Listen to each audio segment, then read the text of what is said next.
Goeiemôre, ek deel graag vanoggend se padkos en namens die Hesekwa FM wil ek vir elke moeder geseënde Moedersdag wens.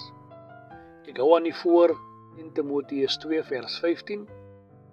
Maar vroue sal gered word deur hulle rol as moeders te aanvaar en deur volhardend te leef in geloof, liefde, toewyding aan God en beskeidenheid. My gebed vanoggend is, Here, dat U elke moeder sal seën. Hulle sal die nodige krag gee om te volhard en te leef in geloof, soos wat U van hulle verwag. Ek bid ook spesiaal vir vroue wat die rol as moeders vertolk vir ander kinders.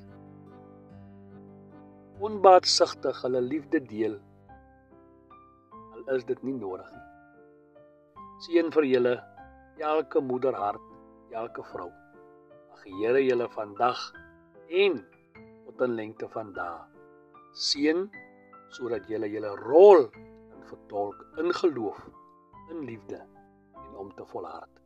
Julle moet mooi loop.